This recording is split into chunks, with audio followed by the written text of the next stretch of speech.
जय भीम। साथियों,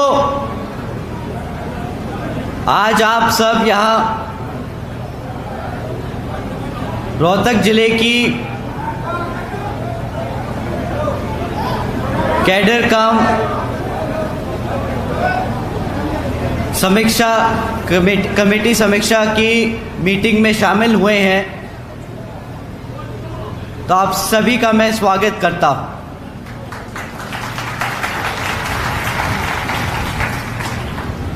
साथ ही साथ आज हमारी महिलाओं की संख्या देखकर, जो इतनी बड़ी तादाद में अपने घरों से निकलकर बसपा का मोर्चा संभालते हुए आगे बढ़ रही हैं, तो आप सभी का भी मैं तहे दिल से शुक्रिया अदा और धन्यवाद करता हूं। साथ ही साथ आज यहाँ मौजूद हमारे सभी बड़े बुजुर्ग कमेटी मेंबर्स, आप सब जो आज यहाँ मौजूद हुए हैं, आए हैं, तो आप सभी का भी मैं तहे दिल से धन्यवाद करता हूं। और आप सबको मनोरंजित रखते हुए हमारे बहुजन समाज के टैलेंटेड एंटरटेनर्स, आप सभी ने जो हमारे सभी साथियों का मन बनाए रखा, मिशन मूवमेंट को आगे बढ़ाने के लिए जो गीत गाकर हम सब में आग जगाने का काम रखा, तो आप सभी का भी मैं तहे दिल से धन्यवाद करता हूं। हमारे जवान बीबीएफ के जवान साथियों, जिन्होंने आज की मीटिंग में ऑर्डर को मेंटेन रखा, आप सभी का भी मैं तहे दिल से धन्यवाद करता हूं। और आखिर में हमारे बहुजन समाज के बहुजन मीडिया, जो हमारी बात को इंटरनेट, यूट्यूब, ट्विटर के माध्यम से देश के कोने कोने तक पहुंचाने का काम कर रहे हैं, तो आप सभी का भी मैं तहे दिल से धन्यवाद करता हूं।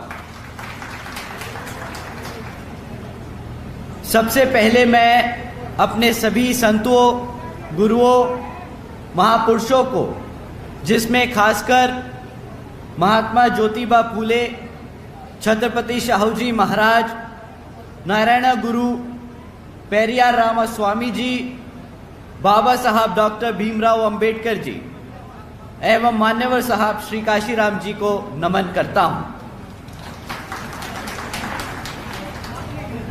मान्यवर साहब श्री काशीराम जी की एकमात्र उत्तराधिकारी हमारी आदरणीय बहन कुमारी मायावती जी को भी नमन करता हूं।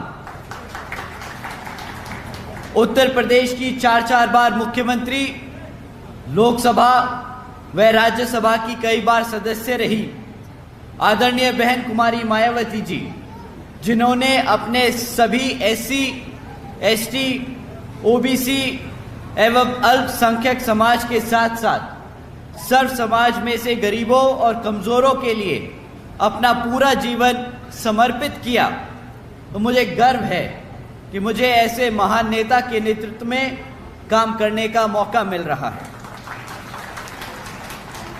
आदरणीय बहन कुमारी मायावती जी का मैं हार्दिक अभिनंदन और आभार व्यक्त करता हूं। साथियों, साथ ही साथ आज यहाँ इस मीटिंग में मौजूद हमारे national vice president Shri Anand Kumar ji,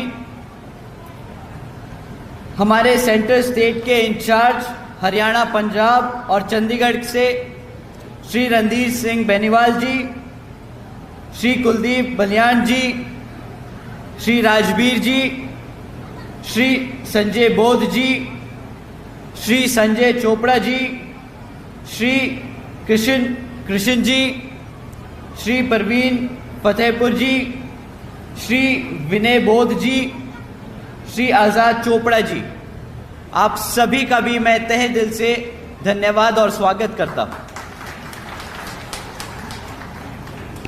साथियों, आज आपकी पार्टी को 39 साल हो चुके। इन 39 सालों में हमारे संस्थापक परम पूज्य मान्यवर साहब श्री काशीराम जी और एक छोटे से परिवार से में जन्मी, दिल्ली की गलियों से निकलकर दिन रात एक कर अपना पूरा जीवन और अपना परिवार इस पार्टी व मिशन और मूवमेंट के लिए त्याग कर बहन जी ने दलितों और पिछड़े समाज को राजनीति की मुख्य धारा में लाने का काम किया। गरीबों और कमजोरों को इतना सम्मान दिया कि आज कोई भी राजनीतिक पार्टी हमारे इस वर्ग को नजरअंदाज नहीं कर सकता। अल्पसंख्यक समाज को उसके हकों के बारे में जागरूक कर इस भारत में भाईचारे के आधार पर एकजुट कर समता मूलक समाज की स्थापना करने की कोशिश की और सर्व समाज को एक सरकार देने का काम किया, जिसकी कल्पना हमारे गुरु बाबा साहब डॉक्टर भीमराव अंबेडकर जी ने की थी। साथियों, 39 सालों में 39 साल पहले ये मूवमेंट युवाओं ने शुरू किया था। आप सब इस मूवमेंट का हिस्सा रहे हैं। आप सब ने वो त्याग किया है जिसकी बदौलत आज हम सब इस पार्टी को इस मुकाम तक लेकर आ पाए हैं। परंतु जैसे जैसे समय बढ़ता चला गया, वैसे वैसे पार्टी में हमारे साथियों की उम्र बढ़ती चली गई और जिस चीज को ध्यान में रखकर बहन जी ने पार्टी में हर स्तर पर हमारे युवा साथियों के लिए 50% हिस्सेदारी तय की, समय आ गया कि आप सब अब आने वाली पीढ़ी को तैयार करें। बहन जी ने हमें भेजा अपने परिवार से कि अब हम मिशन मूवमेंट में लगकर जो त्याग आप लोगों ने किए उसको हम आगे बढ़ा के चले, ताकि जो सम्मान और अधिकार आज तक आप सबको मिल पाए हैं और अभी मिलने जो बाकी हैं, वो आने वाली पीढ़ी उसके लिए काम करे, ताकि आप सब अपने जो रिटायरमेंट की एज है, जो बुढ़ापे की एज है, उसको अच्छे से व्यापन कर सके। साथियों, और मैं अपने युवा साथियों से दरख्वास्त करूंगा कि आपको अब बढ़ चढ़कर पार्टी के सभी कार्यों में हिस्सा लेना होगा। अब आपका समय आ गया है। अब आपका समय आ गया है और आपको अब ये छोटी मोटी जो मुटाव हैं, जो झगड़े हैं, जो आप छोटी मोटी चीज़ों के लिए परेशान होते हैं, उस चीज़ों को अब आपको इग्नोर करके आगे बढ़ने का काम करना होगा। जैसे कि आज की जो समीक्षा मीटिंग रखी गई है, इसमें कितने युवा साथी आज मौजूद हैं जिनकी उम्र 25 साल से कम है? हाथ उठा के एक बार 25 साल से कम उम्र के साथी अपने हाथ उठाए, खड़े हो जाएं एक बारी। 25 साल से जो कम है,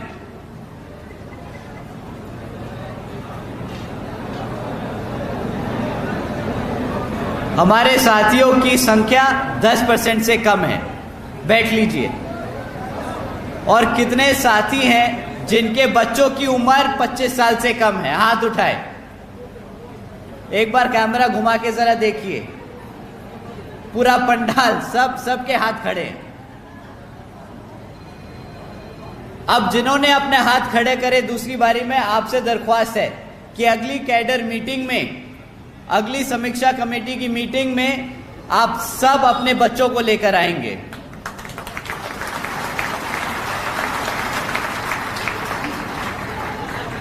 अब समय आ गया उनको भी समझने का। जैसे आप अपने परिवार में बच्चों को पढ़ा लिखा कर तैयार करते हैं कि वो आगे आके आपका बुढ़ापे में ध्यान रखेंगे, तो ये इस समाज के लिए आपको अपने बच्चों को अब तैयार करके आगे भेजना है, समीक्षा कमेटियों में भेजना है, पार्टी के कार्यक्रमों में भेजना है, ताकि आपके बुढ़ापे के जमाने में, समय में वो आपका ध्यान रख सके एक सामाजिक तौर पर। साथियों, साथ ही में हमें ध्यान रखना होगा कि ये कमेटी की मीटिंग, ये कैडर कैंप इसलिए लिए जा रहे हैं ताकि आप अपने समाज में, अपने मोहल्लों में जाकर पार्टी के कामों को बता सकें। जैसे कि आपको मालूम है, विदित है कि अब कुछ ही समय में लोकसभा के आम चुनाव होने वाले हैं और लोकसभा के 6 महीने बाद ही हरियाणा में विधानसभा के आम चुनाव डिक्लेयर कर दिए जाएंगे। और वर्तमान की बीजेपी और जेजेपी की सरकार आपको गुमराह करने के लिए फिर से साम दाम दंड भेद आदि का इस्तेमाल करने के लिए दोबारा से मैदान में उतरेंगी। तो आपको इन सब बातों का ध्यान रखना होगा और इनकी बातों में ना आकर इनसे गुमराह नहीं होना होगा और अपने साथियों को भी उसी हिसाब से तैयार करना होगा। साथियों, इनकी हकीकत मैं आपके सामने कुछ स्मॉल शॉर्ट पॉइंट्स में रखना चाहूँगा। इनकी विफलताएं तो अनेक हैं, बट 4-5 मुद्दे आप लोगों के बीच में रखता हूं जो आप आगे जाके समाज में हर व्यक्ति को बताने का काम करें। पिछले कई वर्षों से बीजेपी जेजेपी की सरकार चल रही है और आज तक ना यहाँ पे गांवों में पक्की सड़कें बनी, ना यहाँ पर 24 घंटे बिजली की व्यवस्था तय की गई, ना यहाँ पर रोजगार के अवसर दिए गए और ना यहाँ जाति और धर्म के नाम पर जो दंगे हो रहे हैं उनको रोकने का काम किया गया। साथियों, अभी कुछ ही समय पहले की बात है, नूह में मुसलमान और हिंदू के बीच में दंगा कराया गया। क्या यहां मेरे बैठे साथी बता सकते हैं कि क्या कोई धर्म किसी दूसरे धर्म या जाति के खिलाफ उत्पीड़न करने की सलाह देता है? हाथ उठा के आप बताएं, अगर नहीं देता तो मना करके हाथ बताएं। तो आपको क्या लगता है कि जो भारत, जहां पर इतने हजारों धर्म, इतने लाखों जातियां हैं, वहां पे भाईचारे की तौर पर एकजुट होकर आगे बढ़ने का काम नहीं किया जा सकता? आप बताएं, क्या हम मिल बांट कर, मिलजुल कर रह नहीं सकते? क्या हमारे मुसलमान भाई चाहते हैं कि हमारे हिंदुओं की माताओं के बच्चों को नुकसान पहुंचे, दुख पहुंचे? और क्या हमारे हिंदुओं धर्म के माताएं हैं, क्या वो चाहेंगे हमारे मुसलमान के भाइयों के बच्चों को तकलीफ पहुंचे? हाथ उठा के एक बार बताएं, क्या आप ये चाहेंगे? साथियों, जितना दर्द आपके बच्चे को होता है, चाहे आप जाट हैं, गुर्जर हैं, चमार हैं, ब्राह्मण हैं, पंडित हैं, उतना ही दर्द एक दूसरे धर्म के बच्चे को भी होगा, क्योंकि भगवान ने इंसान बराबर बनाया है। ये यहाँ पर आकर मनुवादी सोच रखने वाली जो पार्टियां चल रही हैं, उन्होंने हमें जाति और धर्म के आधार पर बांटने का काम किया ताकि हम सब एकजुट होकर आगे ना बढ़ सकें।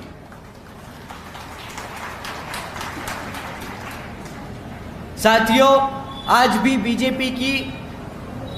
बीजेपी ने सरकारी नौकरियों में SC ST OBC भर्तियों को ना कर रोक कर रखा है। जैसे कि आप जानते हैं कि जो बैकलॉग की जो नौकरियां हैं, आज भी यहां पे हरियाणा सरकार में पूरी भरी नहीं की गई, जबकि हरियाणा सरकार में 1,80,000 से ज्यादा नौकरियां आज भी खाली पड़ी हैं। आज BSP कहती है कि हमारी सरकार बनने पर इस बैकलॉग को सबसे पहले भर दिया जाएगा।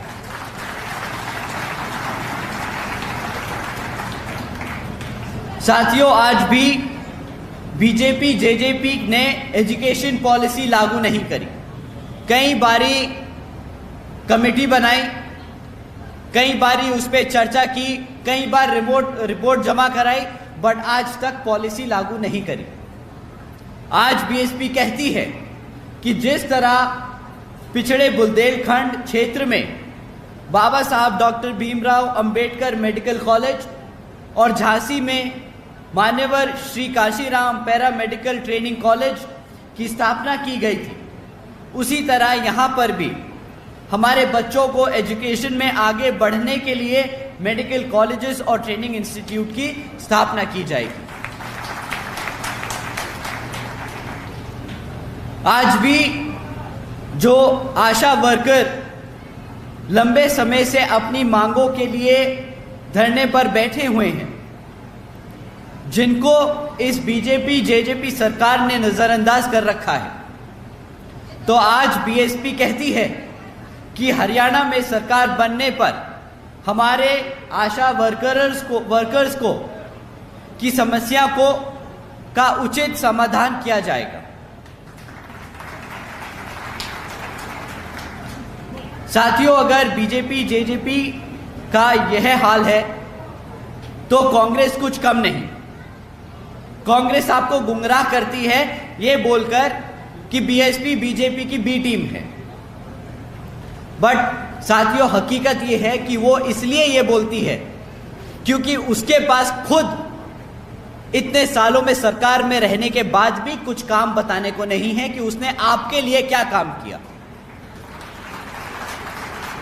इतने सालों से वो सत्ता में आसीन रहे, परंतु आज भी यहाँ के हमारे एससी एसटी ओबीसी और पिछड़े समाज के लिए एक भी काम नहीं है जो उनके नेता आके आपके बीच में खड़े होकर बोल सके कि हमने हमारे समाज के लिए ये काम किया। साथियों, बीजेपी में उससे भी बुरा हाल है। जब से बीजेपी सरकार में आई है, हमारे अपर कास्ट समाज के लोग भी परेशान हैं, क्योंकि वो खुद बखूबी जानते हैं कि इस सरकार में सिर्फ उनके खास लोगों के काम हो रहे हैं। हमारे अपर कास्ट समाज के गरीब और मजदूर लोग आज भी उसी हाल में हैं जिस हाल में पिछले कई सालों से कांग्रेस की सरकार में रहे। साथियों, आपका काम है समझाना, इन लोगों को जो भटके हुए हैं उनको सही राह दिखाना और बताना कि किस तरह 4 बार की शासन में जब बहन जी ने सरकार बनाई, अपने 4 बार के शासन काल में किस तरह उन्होंने गरीबों, मजदूरों, कमजोरों के लिए, हर वर्ग के समाज के लोगों के लिए कितने काम किए। साथियों, इन दोनों की सरकार में सिर्फ इन्होंने कुछ ही खास लोगों की तरक्की होते हुए देखी। आज सर्व समाज में इनकी विफलताओं को अगर हम गिनाने बैठें तो समय कम पड़ जाएगा। आज हम बहन जी की सरकार में 4 बार के शासनकाल में जो काम हुए वो आपके सामने रखना चाहते हैं। आज जब बहन जी की सरकार को याद करते हैं लोग, तो उन्हें याद आता है वो समय जब बहन जी ने सावित्रीबाई फूले बालिका शिक्षा योजना के तहत 7 लाख से ज्यादा बच्चियों को 12वीं तक की शिक्षा प्राप्त करने हेतु 600 करोड़ से ज्यादा लागत इन बच्चियों को अपने पैरों पर खड़ा कर एक उज्जवल भविष्य देने के लिए खर्ची। उन्हें याद आता है वो समय जब बहन जी ने देश में पहली बार सरकारी कॉलेजेस में स्टूडेंट हॉस्टल्स के अन्य पिछड़े वर्गों के छात्रों के लिए 27% आरक्षण की व्यवस्था तय की। साथियों, उन्हें याद आता है वो समय जब बहन जी ने महामाया गरीब बालिका आशीर्वाद योजना के तहत 3,25,000 बच्चियों को 1 लाख रुपए देने का काम किया। आपको जानकर हैरानी होगी साथियों कि इस योजना के तहत बहन जी ने 3,250 करोड़ रुपए अपनी बच्चियों को देने का काम किया। साथियों, उन्हें बहन जी का वो समय याद आता है जब बहन जी ने सरकारी नौकरियों के साथ साथ सरकारी ठेकों में भी आरक्षण की व्यवस्था लागू की थी। और साथ ही याद करते हैं वो समय कि किस तरह बहन जी ने सरकारी नौकरियों की भर्ती पर लगी रोक को हटाकर बहुजन समाज के साथ साथ सर्व समाज के सभी जरूरतमंद लोगों को नौकरियां देने का काम किया।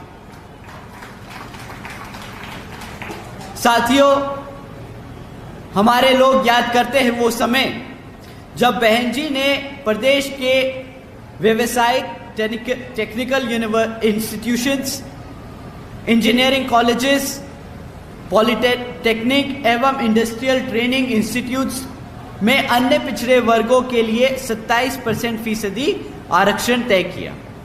और याद करते हैं वो समय जब बहन जी ने